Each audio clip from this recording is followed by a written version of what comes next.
5월은 가정의 달입니다. 첫 번째 주일은 어린이 주일로 지켰고요. 두 번째 주일은 어버이 주일. 그리고 오늘 가정의 달로 가정에 대한 말씀으로 은혜를 나누고자 합니다. 교회적으로 5월은 가정의 달이기 때문에 이거를 뺄려도 뺄 수가 없어요. 그래서 이 중요성이 어디 있느냐? 이 중요성이 어디서 왔을까요? 하나님께로부터 왔습니다. 가정을 만드신 분은 하나님이십니다.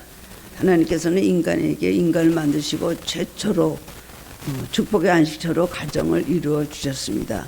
그래서 아담이 혼자 있는 걸 보시고 사람이 독처하는 것이 좋지 않다 하셔서 아담의 갈비뼈에서 아담을 깊이 잠들게 하시고 갈비뼈를 빼내서 여자를 만드셔서 부부로 그리고 자녀들을 또 낳게 그렇게 하셨습니다.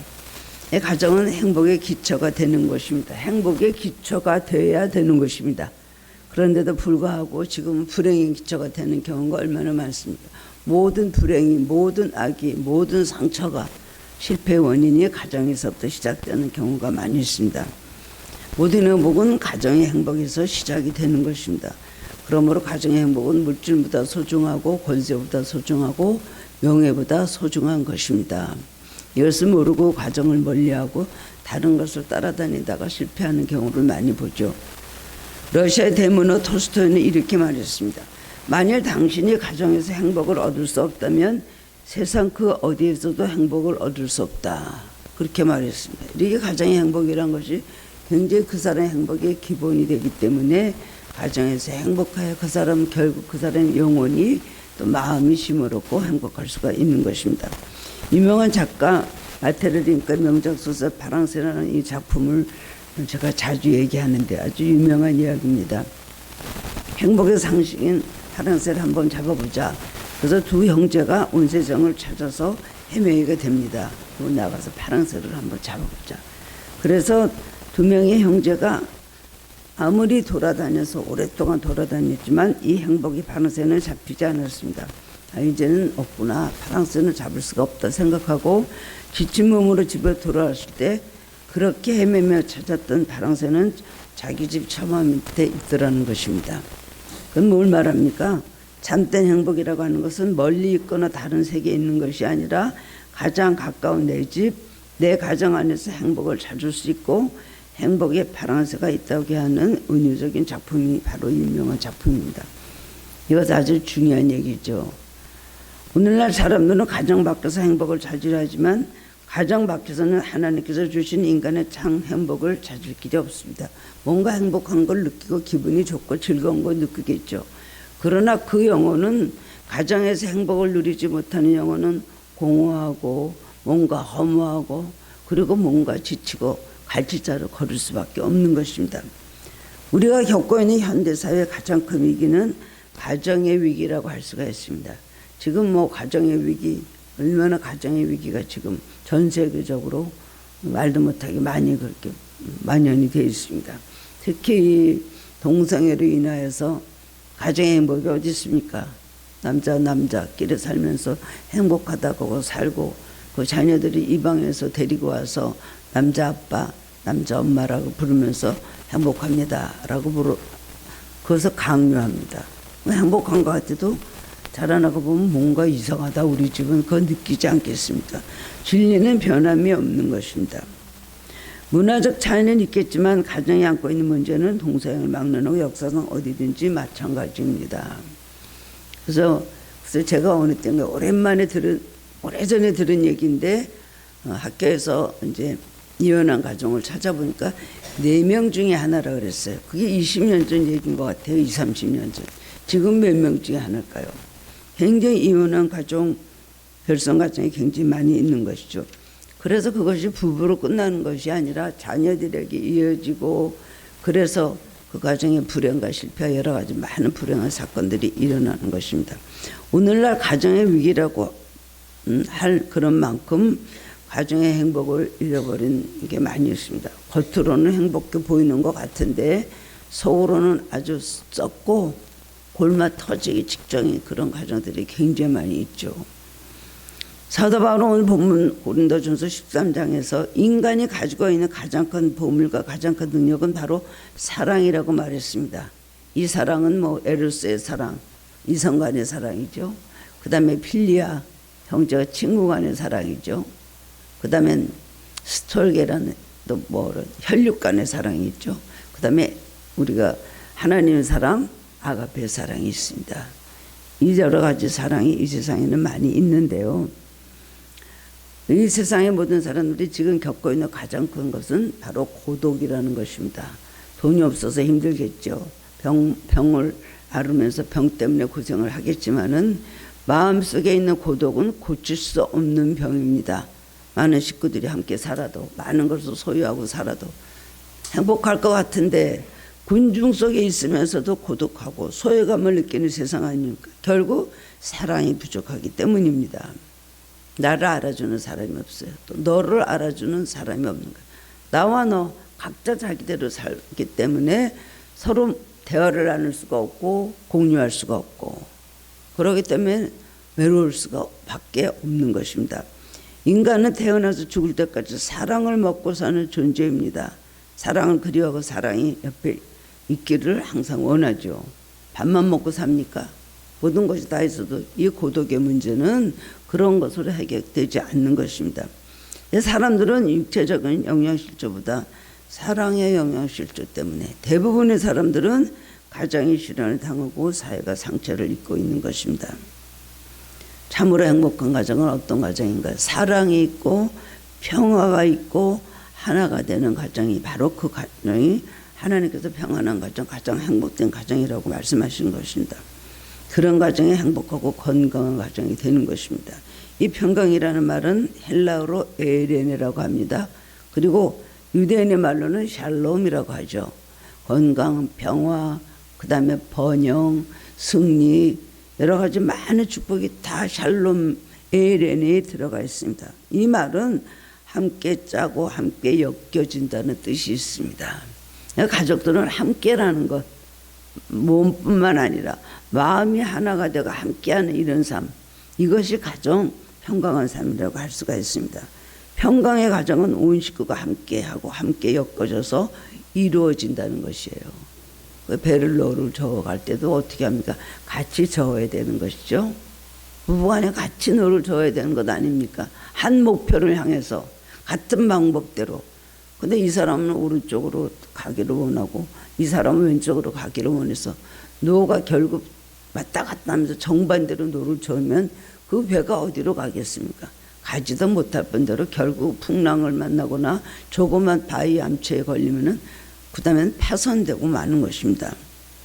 잠언 17장 1절에 보면 마른 떡 한 조각만 있고도 화목하는 것이 제육이 집에 가득하고도 다투는 것보다 나으니라. 그럼 뭘 말합니까? 먹을 것이 부족하고 명예가 없고 부족한 것이 많이 있다 할지라도 그 가정이 화목하면 행복한 가정이라는 것입니다. 솔로몬이 말한 것이잖아요. 솔로몬도 뭐 자기 형제들 간의 관계도 그랬고 자기 또 아내와 자기 자식들하고 관계도 그랬고 어디가 평화가 있었습니까? 왕의 가문이요 명예와 물질과 모든 것이 풍부했지만은 결코 행복한 가정이라고 할 수가 없었습니다. 다윗의 가정도 그랬고 솔로몬의 가정도 그랬고 모든 왕손들의 가정이 다 그랬고 오늘날도 보면 우리가 참 성공했다라고 보는 많은 사람들 부러워하고 저렇게 되면 참 좋겠다고 했던 그런 사람들의 가정은 막상 들어가 보면 얼마나 문제가 많고 썩은 그리고 골마 터진 문제들이 얼마나 많이 있습니다. 겉으로만 포장을 하고 사는 것이 오히려 물질이 많고 권세가 높고 명예가 오히려 있을수록 그 가정에 문제가 더 많다는 거죠. 가장 중요한 것을 잃어버렸기 때문에 바로 그런 것입니다. 그리스도인이 된다는 것은 예수님을 나의 구주로 영접하고 한 걸음 더 나가서 말하면 예수님을 배우고 예수님의 가르침대로 본받는 삶을 말하는 것이 바로 이것이 그리스도인이 되는 것이죠.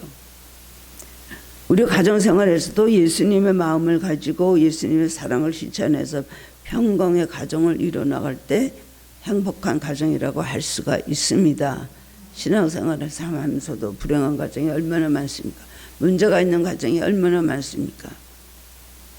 바로 그런 가정이 천국인 것입니다. 오늘 본문의 말씀을 통해서 깨달음을 얻고 이 가정 주일에 행복한 가정을 이뤄나가는 비결을 함께 배우기를 원합니다. 첫 번째로는 평강의 가정, 행복한 가정이 되려면 어떻게 될까요? 하나님을 경외하는 신앙이 있어야 됩니다. 함께, 영어에서는 together라고 하죠. 함께. 시편 121편 1절에 보면 여호와를 경외하며 그의 길을 걷는 자마다 복이 있도다. 가정의 복을 말하고 있거든요. 시편 128편은 여호와를 경외하며 그의 길을 걷는 자마다 복이 있도다. 혼자요? 다 같이요. 그래서 그가 손이 수고한 대로 먹을 것이라. 물질의 축복. 그 다음에는 아내는 결실한 포도나무 같고 내 식탁에 둘러앉은 자녀들은 어려운 감람나무 같으리로다. 여호와를 경외하면 이런 축복을, 바르게 함께 다 같이 경외하면 이런 축복을 주신다는 겁니다. 하나님의 길은 뭘 말합니까? 곧 하나님의 말씀을 가리키는 것이죠. 그러므로 하나님을 경외하는 가정은 하나님의 말씀에 순종하는 가정을 말하는 것입니다. 온 가족이 하나님의 말씀에 순종하는 가정, 그것이 하나님의 길을 걸으며 하나님을 경외하는 가정이라고 인정을 받는 것입니다. 경외한다는 것은 두려워한다는 뜻이죠. 근데 하나님을 경외한다는 것은 하나님이 두려워서 억지로 무서워서 벌벌 떨면서 하는 것이 아니라 사랑하는 마음으로 우러나서 순종하고 섬기는 것입니다.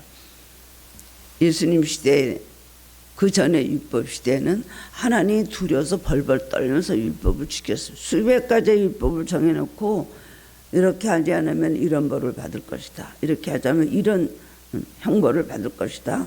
하나님 진노하신다, 심판하신다. 구약시대에 시내산에서 모세에게 준 십계명을 비롯해서 모든 계명에는 잘못하면 이런 벌을 주겠다는 말씀을 분명히 하셨습니다.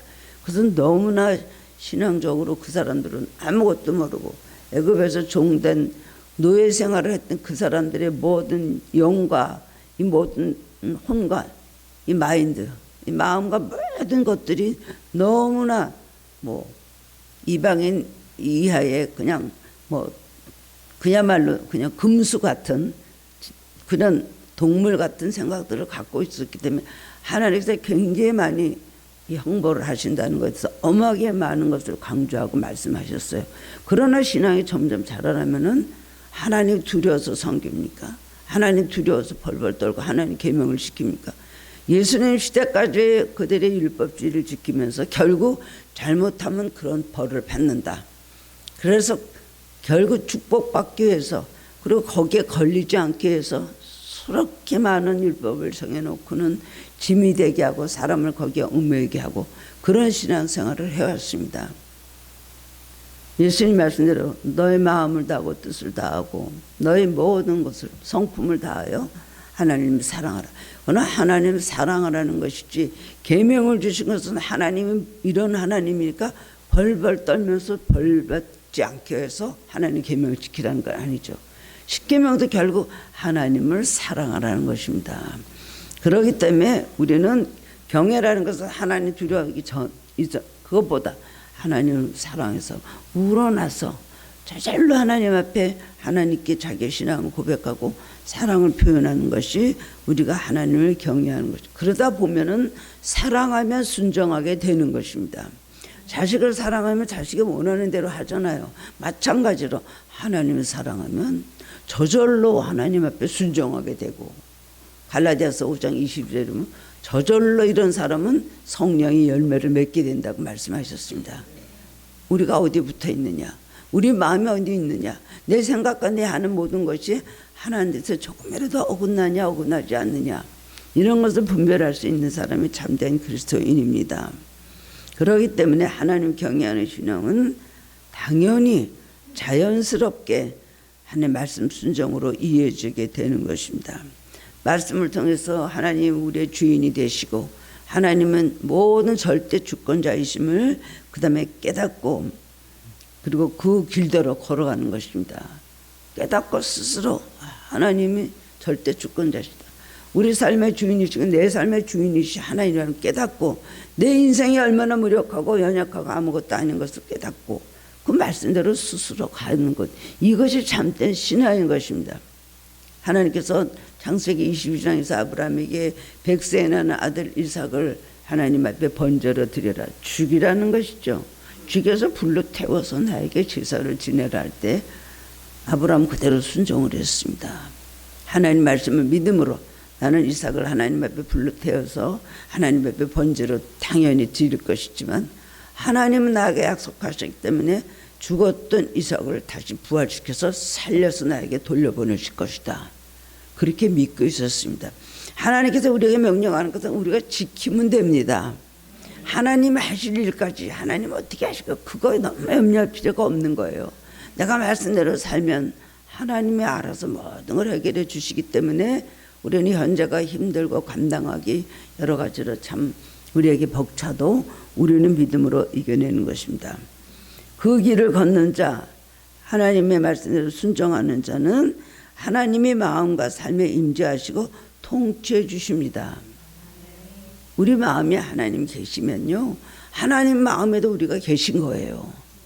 그렇기 때문에 우리는 하나님께서 우리에게 오셔서 우리의 삶을 다 인도하시고 통치해 주신다는 것입니다. 결국 그렇게 살다 보면 세상에서도 천국이요, 그 가정도 천국이 되고 결국은 우리가 마지막으로 천국에 이르게 그렇게 되는 것입니다. 가정의 행복은 그 가정의 주권이 누구에게 달려있는가에 달려있습니다. 그래 하나님 경외하는 가정이 되려면 무엇보다도 하나님 앞에 먼저 예배를 드리고 말씀 안에서 하나가 되고 하나님의 뜻을 찾고 그리고 기도하는 삶을 살아야 되는 것입니다. 하나님 앞에 무슨 일이 있으면 맡기고 우리 기도하자. 하나님 앞에 무릎 꿇고 기도하는 것, 이게 하나님께서 기뻐하시는 가정입니다. 고난이 오고 시련이 닥칠 때 함께 마음을 모아서 하나님께 그 다음에 의지하며 기도로 도우시며 간구하면 기도를 들어주십니다. 그러므로 마음의 평강과 위로와 소망 가운데 그 위기가 올 때마다 잘 극복하고 승리할 수 있는 것입니다. 아니면 다투고 원망과 불평과 절망과 한숨으로 흐트러지고 나중에는 다 주저앉게 되는 것입니다.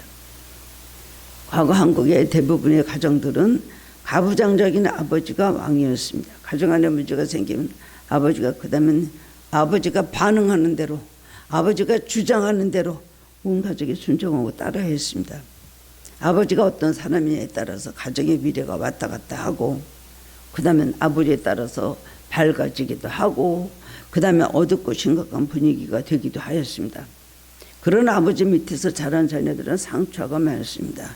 그리고 장성할 때까지 평생을 두고 아버지에 대한 트라우마가 사라지지가 않더라고요. 그리고 그런 사람들도 많은 그런 가정의 자녀들은 결혼을 안 하려고 합니다. 아버지가 엄격하고 아버지가 이해심이 없고 아버지가 많은 상처를 주고 특히 엄마의 마음을 많이 상처를 준 그런 가정들은요, 결혼을, 특히 딸들이 결혼 절대로 안 한다 그래요. 이 세상의 모든 남자는 다 자기 아버지 같을 줄 압니다. 얼마나 힘듭니까? 실제적으로 그런 자녀들이 결혼을 하면 결혼 생활에 그렇게 평탄하지가 못하더라고요.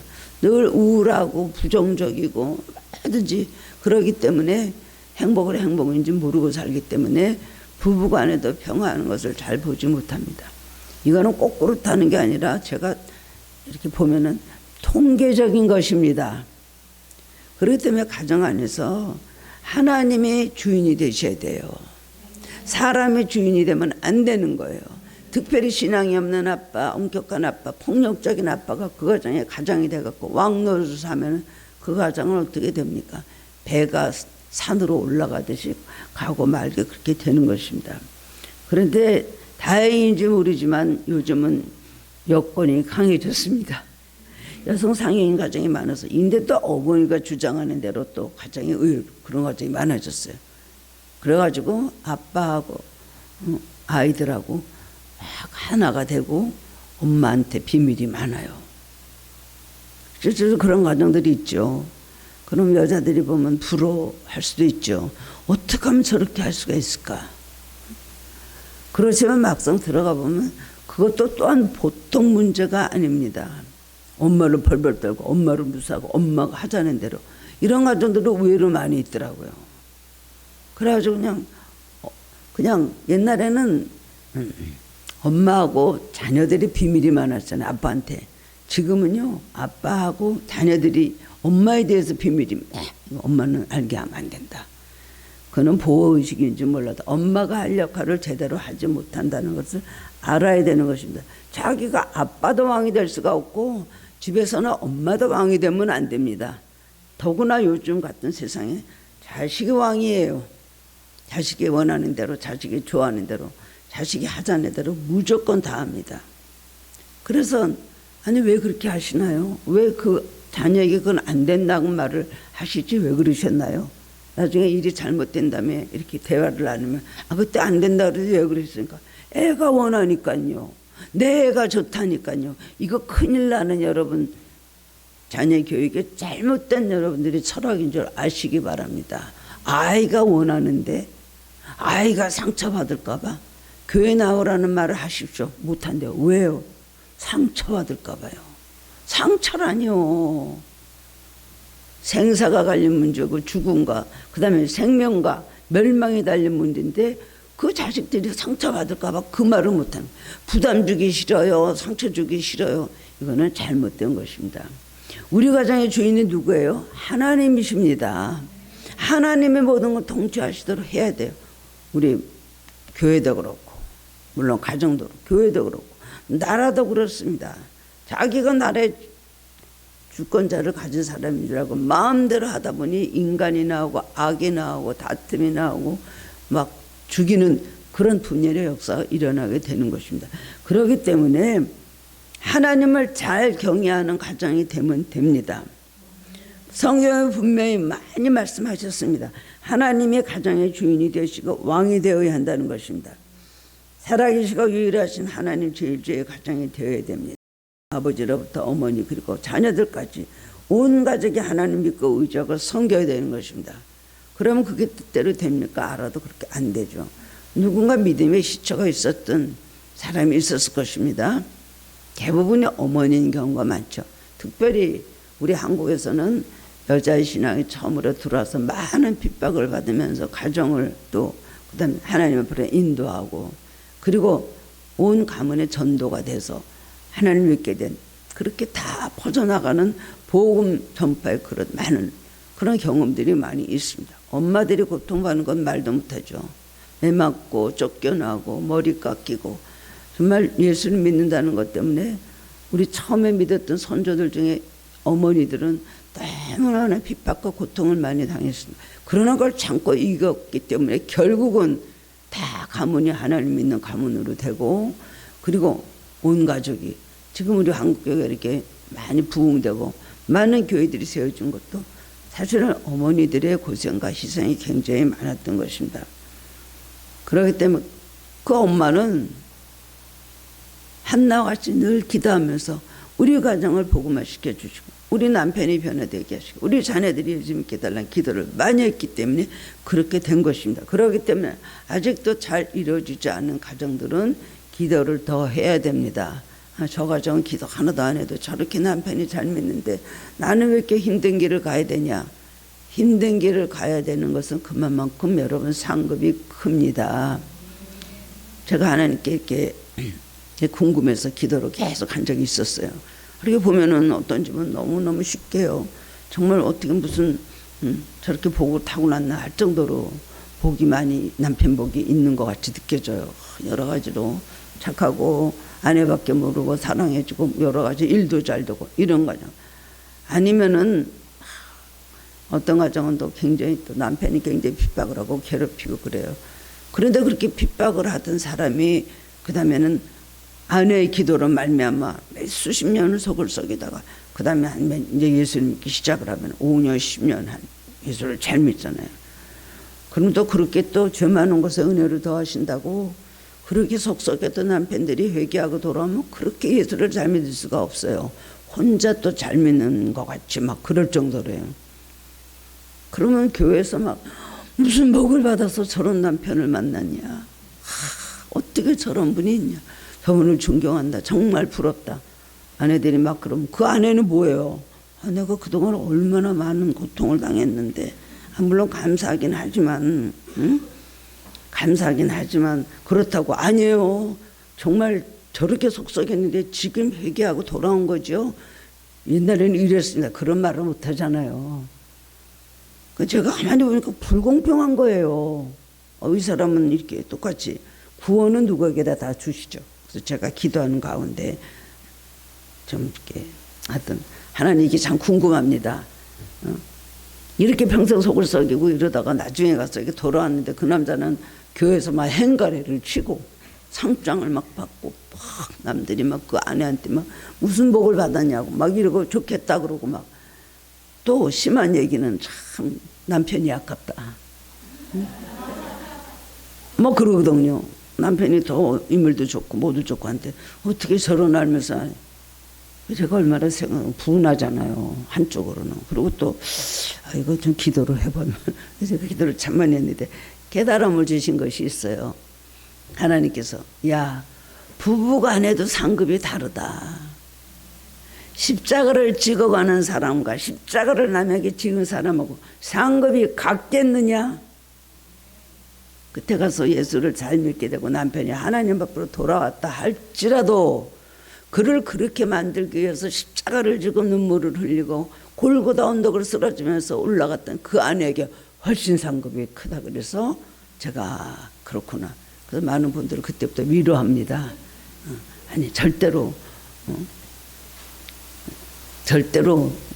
하나님께서 그거를 모르지 않고 아무리 지금 교회에서 저분은 저렇다 그래도 하나님은 다 아시고 집사님의 축복은 훨씬 상급이 큰 걸 믿으시기 바랍니다. 그러면 아멘. 그럽니다. 아니 멀려 이런 사람 없더라고요. 그냥 멀려 그러지 않더라고요. 아멘. 하나님 알아주셔야 될까. 여자는 그래서 골병 들고 병 들고 그냥 막 상처받고 간신히 살아오다 남편이 회개시켰어요. 그 남편은 건강하잖아요. 얼마나 억울해요. 한편으로. 그러나 우리는 부부간에도 부모 자식간에도 십자가를 많이 진 사람에게는 상급이 훨씬 크다는 것을 기억하시기 바랍니다. 나는 왜 이렇게 힘든 삶을 살까? 나는 왜 이렇게 기도가 빨리 응답이 안 될까? 배우자에 대해서도 그러고 자녀들에 대해서 막 그러져가지고 그렇지 않습니다. 십자가를 무거운 걸 오래 지는 사람에게는 상급이 그만큼 크다는 것입니다. 오병의 기적을 보면 베스다 광야에서 해가 저무는데 먹을 것이 하나도 없었습니다. 그럴 때 이제 배가 고픈데 해는 넘어가고 어떡합니까? 그 사람도 다 먹여야 되는데 어린아이와 여자 외에 5,000명이라면 거의 한 15,000명, 20,000명이 모였다는 얘기예요. 그러니까 이제 거기서 딱 빌립이 굉장히 합리적인 그 계산적인 빌립이 딱 계산하더니 주여 200데나리온이 있어야지 이 사람을 다 먹일 수 있습니다. 쫙 계산해서 장내는데 예수님 대접도 않으시고 너희들이 먹을 것을 주어라. 자기네들이 어떻게 먹을 걸 주어요? 뭐야 우리 보고 먹을 걸 주라고요? 사다 주란 건 줄 알았죠. 너에게 무엇이 있느냐 물으셨습니다. 근데 안드레는 예수님이 그렇게 물어보실 때 어느 소년이 보리떡 5개하고 물고기 2마리 조그만 도시락 싸온 거 있는데 예수님 이거밖에 없는데 이거 갖고 뭘 어떻게 하겠습니까? 그 예수님께서 드렸어요. 예수님께서 그걸 드시고 하나를 우러러 축사하시고 떼어서 주시니 그 다음에는 5,000명 먹이고도 12광주리가 낳는 기적이 이루어졌잖아요. 하나님을 경외하는 것은 여러분 오병이어를 하나님께 드리는 겁니다. 보잘것도 없고 아무것도 없는 거, 뭐 지식도 없고 물질도 없고 명예도 없고 아무것도 없는 가정이 하나님을 경외하면 우리는 하나님 의지하는 믿을 밖에 없습니다. 기도하는 것밖에 없습니다. 하나님만 바라봅니다. 하고 여러분의 믿음을 주님 손에 앉혀드리면 주님께서 축복하시면 5,000명 12강짜리 남는 축복이 있는 거예요. 물질만 그렇겠습니까? 거기에는 하나님의 평강과 그 다음에 희망과 사랑과 그리고 생명력과 얼마든지 할 수 있다는 무궁한 가능성이 나온다는 것입니다. 이것을 하나님을 경외하는 신앙. 그렇기 때문에 가장 무엇보다도 하나님을 경외하는 신앙이 온 가족이 다 갖출 수 있도록 기도하는 것이 축복의 여러분 지름길인 것을 아시기 바랍니다. 서로 적극적으로 기도하는 것 그리고 믿음의 힘을 합칠 때에 물고기 2마리 보리떡 5개 같은 보잘것 없는 가지고도 놀라운 응답을 받는다는 것이에요. 아무것도 없는데 어떤 목사님 가정이 아주 가난한데 옛날에 유명한 이야기 있습니다. 아침에 자고 일어나니까 그 다음에 그날 해먹을 쌀이 없는 거예요. 쌀이 누가 훔쳐가서 없어요. 뭐라고 하겠어요. 근데 매일 이제 가정재단 사는 시간이 됐어요. 그러니까 아이들이 아버지가 뭐라고 기도를 하려나. 아버지는 여전히 기도하자. 예배를 하나님 앞에 드렸어요. 뭐라고 기도를 하시나. 그랬더니 첫 번째, 이 쌀을 도둑 맞은 것을 감사합니다. 감사하다니 먹을 게 없는데. 두 번째, 잊어버릴 수 있는 쌀을 잠시라도 가지고 있었던 것을 감사합니다. 세 번째, 우리는 그 훔쳐간 도둑같이 남의 것을 훔치는 사람이 되지 않은 것을 감사합니다. 그리고 이런 상황에 감사할 수 있게 해주신 것을 감사합니다. 말도 없이 여러 가지 기도로 감사합니다. 감사합니다 하고 그러니까 아멘 해야지 어떻게 해요. 아멘 하고 눈이 떴는데 누가 글쎄 쌀자루로 갖다 놨더라는 겁니다. 말에 아마 성도님인지 누군지 감동을 받아서 그랬겠죠. 이런 기적이 일어나는 것, 믿음이라는 게 얼마나 중요한지 모릅니다. 함께 기도하는 것, 함께 한마음 되는 이것이 가정의 평강과 복이라고 성경은 말씀을 하고 있습니다. 가정을 복되고 평화롭게 하는 놀라운 기적은 여러분 하나님을 경외하는 신앙에서 나오는 것입니다. 이것을 알고 아직까지 가족들 중에서 아직까지 하나님을 모르는 가족들이 있다면 끊임없이 기도하시기 바랍니다. 중요성을 알고 어느 때가 되면 되겠죠. 그렇게 스트레스 주고 그래갖고 말만 하면 싸워요. 그래서 말 안 해요. 이런 분들이 많이 있거든요. 그래도 싸움 나면 말을 안 해도 여러분 기도하시면서 어쩌다 말하면 능력이 나가요. 말하면 안 되면 끝까지 말하지 마시기를 바랍니다. 그러나 기도하다 보면 반드시 때가 되면은 하나님께서 복을 주시는 가정으로 되는 것입니다. 끝까지 믿음을 지키는 가정은 분명히 하나님께서 실망시키지 않고 기적을 일으켜 주신다는 겁니다. 그래도 할 수 있다는 믿음을 가지고 그 다음에 기도하시기 바랍니다. 온 가족이 믿음으로 단결해서 하나가 될 때 그 가정은 다 넘어지고 쓰러졌다가도 벌떡 일어나게 되는 것입니다. 두 번째로는 행복하고 평강의 가정은 서로 섬기는 자세가 있어야 됩니다.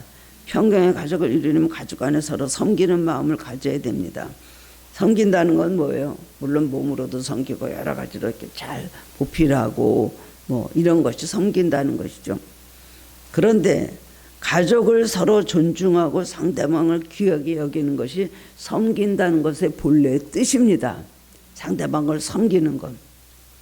자녀가 및 어른이 부모를 섬기는 것은 당연한 것입니다. 그러나 부모도 자녀의 인격을 존중하고 군림하는 자세로 휘두르는 자세로 하지 말고 더구나 무시하고 학대하지 말아야 됩니다.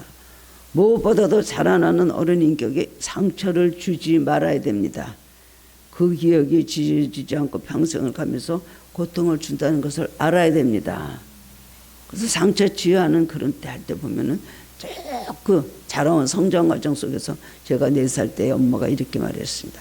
제가 7살 때 우리 아빠가 나에게 이렇게 말했습니다. 그게 평생에 지워지지 않기 때문에 너는 할 수 없다. 너는 안 될 것이다. 너는 실패할 것이다. 이런 생각 속에서 살아가니까 무엇을 해도 그 사람은 성공할 수가 없는 것이에요. 나는 항상 실패할 거라는 생각을 지배하고 있기 때문에 그렇습니다. 그렇기 때문에 자녀도 섬기는 자세로 여러분 꼭 그렇게 사랑하시기 바랍니다. 물론 섬기지 말래도 섬깁니다. 그냥 물고 빨고 해서는 자식이랑 우상이 되어 있는 세상, 거기다 또 한 단계 위로 올라가면 더 강아지들이 우상이 되어 있는 세상이에요. 이건 말도 못하죠. 그런데 가장 중요한 것은요, 자녀들에게 정신적으로 정말 섬기는 것, 그리고 인격적으로 무시하지 않는 것, 어린 인격이라도 존중해 주는 것이 중요한 것입니다. 이것이 바로 섬기는 자세예요. 여러분, 누가 누구를 위해서 기도하죠. 저도 여러분들 물론 사명으로 기도합니다. 또 공동체 리더들이 또 공동체 식구들 위해서 또 기도하죠. 서로를 위해서 기도하죠. 이게 서로를 위해서 우리가 기도하는 이것, 물론 기도라는 건 하나님 앞에 호흡이요, 무기요, 우리가 승리할 수 있는 방법이요, 수많은 정의가 있지만 기도는 뭡니까? 섬기는 것입니다. 그러니까 여러분, 제가 그때도 성도들을 주님 힘들고 어려도 성도들 위해서 기도할 때 하나님 이것을 제가 섬기는 것으로 받아주시기를 바랍니다라고 기도할 때 있어요. 아니면 의미를 못 찾을 때가 있잖아. 고생스럽다, 힘들다, 막 이런, 누구든지 그렇죠. 누구를 해서 막 고생을 시키고 누구를 해서 막 기도로나 뭐로나 막 힘들게 할 때, 그러나 그건 섬기는 거예요. 두 손에는 주를 닮은 섬김이.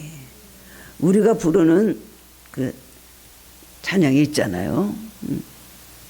내 마음에 주를 향한 사랑이, 내 입새는 주를 향한 향기로.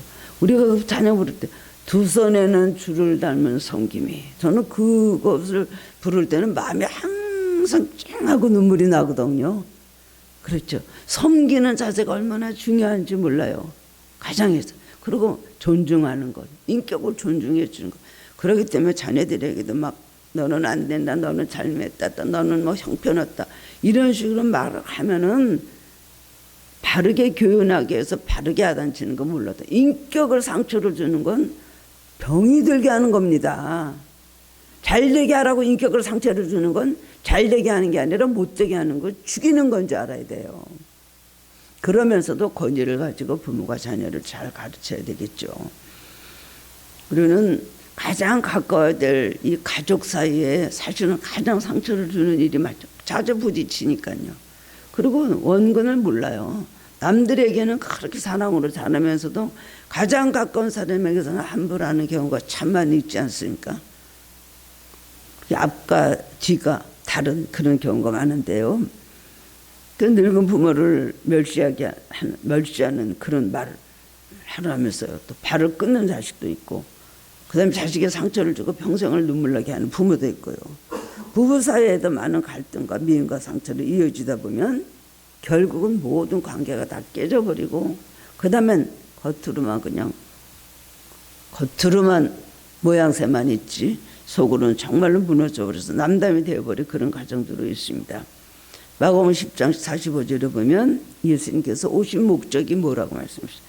인자가 온 것은 섬김을 받으려 함이 아니라 도리어 섬기려 하고 자기 목숨을 많은 사람의 대성물로 주려 함이라. 섬기러 오셨다 그랬어요. 여러분, 섬기는 자세가 얼마나 중요한 줄 압니까? 귀한 것인 줄 압니까? 내가 왜 섬겨? 앉아서 받아야지. 내가 왜 머리를 수그리고, 내가 왜 자존심을, 내가 왜 미안하다 그러고, 내가 왜 먼저 손을 내밀어? 그거 섬길 줄 모르기 때문에 그래요. 예수님 권력 가지고 세상 사람들을 지배하고 정복하라고 오신 분이 아닙니다. 슈퍼스타로 오신 분도 아니에요. 예수님은 다른 사람을 섬기고 우리 인간으로 구원하기 위해서 자신의 목숨까지 내어주려고 오셨다고 말씀하셨잖아요. 근데 항상 남의 위에 있어야 되고, 남에게 대접을 받아야 되고, 남에게 섬김을 받아야 되고, 남의 용서는 받아도 자기가 굽히고 용서하라는 말은 하지 못하는, 소위 뭐예요? 왕자병, 공주병의 사람들이 너무나 이 세상에 많이 있습니다.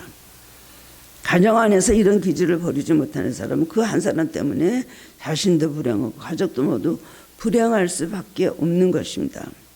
평화로운 가정이 되려면 어떻게 돼요?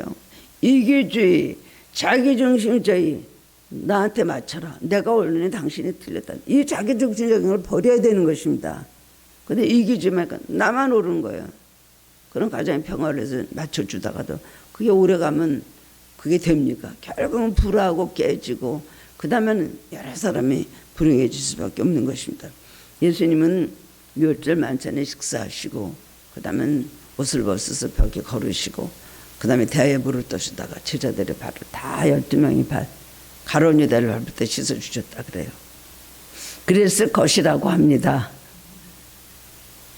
그랬으니까 베드로가 만류하면서, 예수님, 우리가 예수님 발을 씻겨야지, 어떻게 예수님 우리 발을 씻기십니까? 옛날에 발을 씻기는 노예나 종이나 이런 사람들이, 주인이나 손님이 높은 분들이 오면 한다는 일이었잖아요. 예수님은 발을 다 씻기셨어요. 더러운 발을 씻기시고, 그래, 내가 이렇게 선생이 되어서 너희에게 본을 보였으니 너희도 나를 본받아서 그렇게 섬기는 삶을 살아라, 가르쳐 주신 거예요. 여러분, 섬기는 사람이 바보인 줄 압니까? 섬기는 사람이 모자라서 그렇게 하는 줄 압니까? 섬기는 사람일수록 그렇게 지혜로운 사람이 없습니다. 섬기는 사람일수록 남보다 나은 사람입니다. 섬기는 자세로 살아야 돼요. 늘 밖에만 좋아하고 위에 게만 좋아하고 털끝도 건드리면 큰일 나고, 그 다음에 한번 하게 하면 용서하지 못하는 그런 마음 가지고 살면 참된 그리스도인이라고 할 수가 없습니다. 예수님은 너희들은 나를 본받아 너희들도 그렇게 살아라고 하셨어요. 남을 사랑하는 것, 남을 존중하는 것, 남을 용서하는 것, 남에게 처자세로 나오는 것, 남에게 뭐를 베푸는 것, 이거 다 섬기는 겁니다. 어떤 자가 천국에 가면 상을 받아요? 자기를 낮추는 자, 세상에서 살면서 만일 섬기는 자가 천국에 가면 높아지고 섬김을 받는다고 예수님 분명히 말씀하셨습니다. 바보가 아니에요. 계산이 없는 게 아니에요. 섬기는 자세로 살아야 되는 것입니다. 부모는 자녀들에게 뭐 노후부장 잘해가 내가 너를 어떻게 길렀는데 그러냐, 그런 효의 개념이 지금 달라졌죠. 자녀들이 바르게 사는 것만으로 만족하고, 자녀들은 당연히 그런 부모에 대해서 당연히 부모니까 그렇게 하지, 그렇게 하면 안 돼요.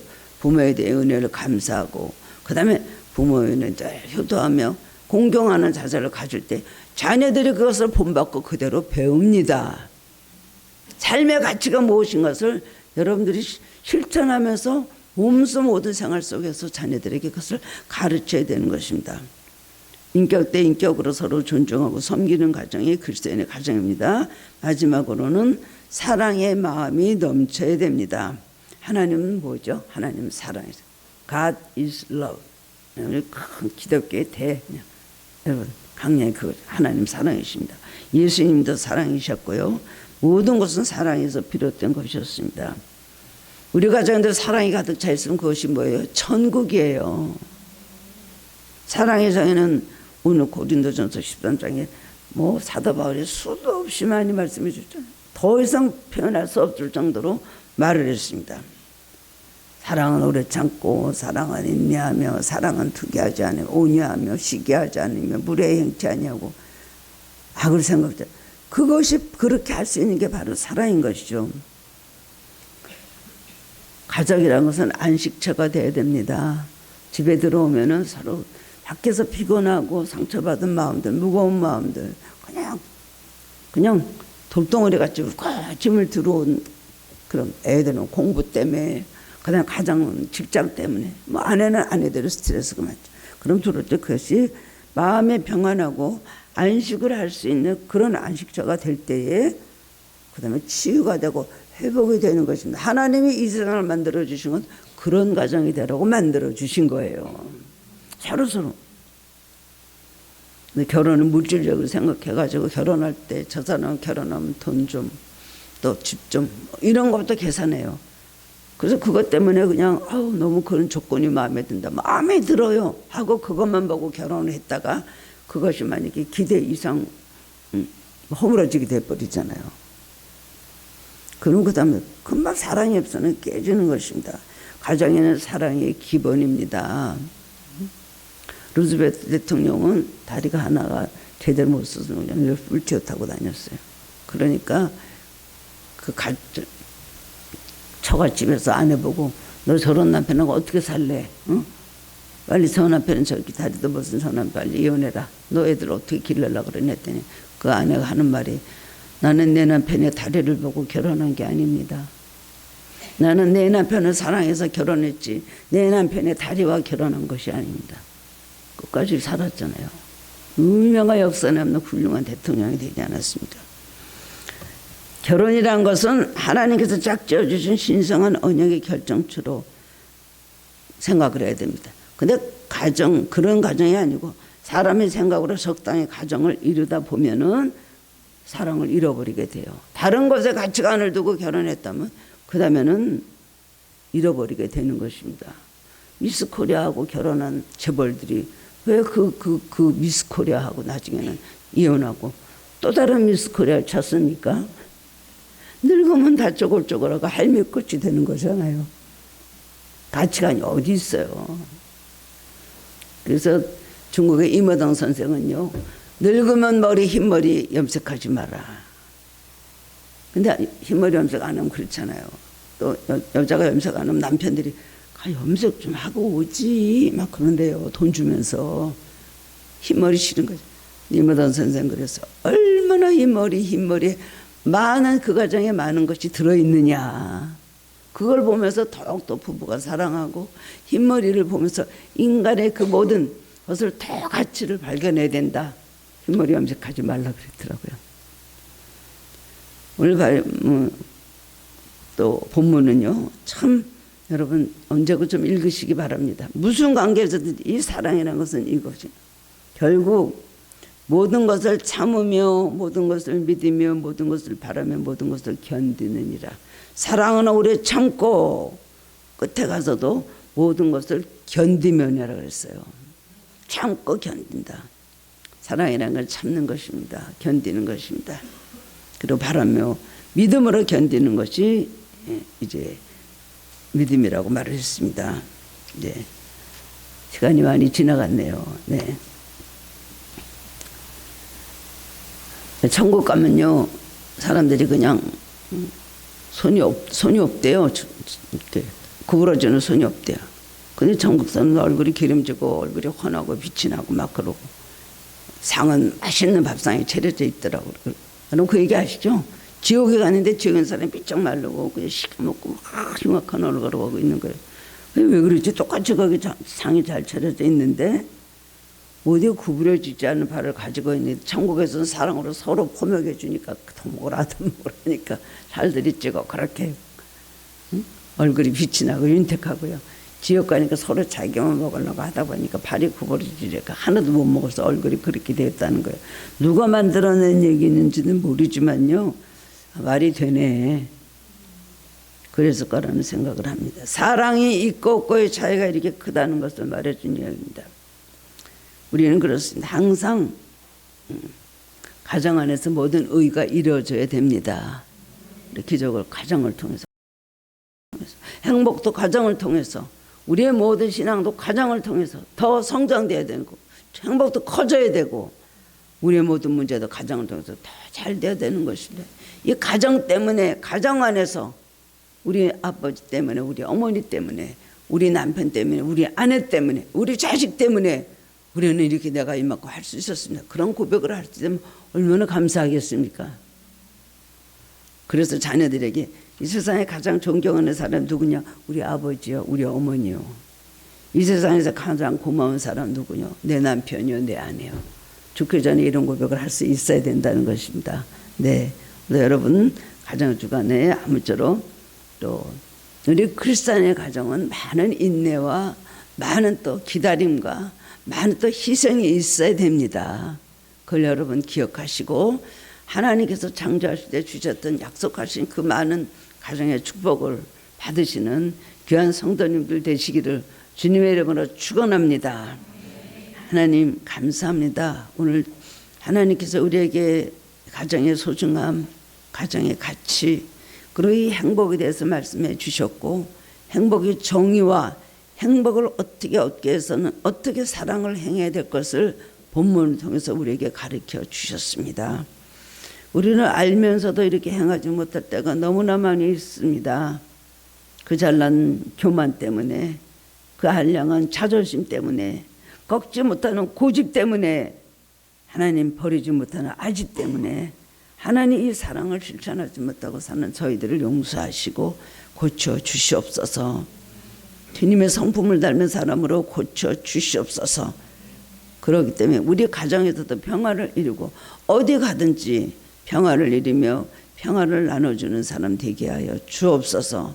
그러기 위해서 내 자신이 죽고 나를 희생하고 나를 버리고 남을 사랑하는 예수 그리스도의 하나님 그 주여 삶을 본받는 우리들 되게 하여 주시옵소서.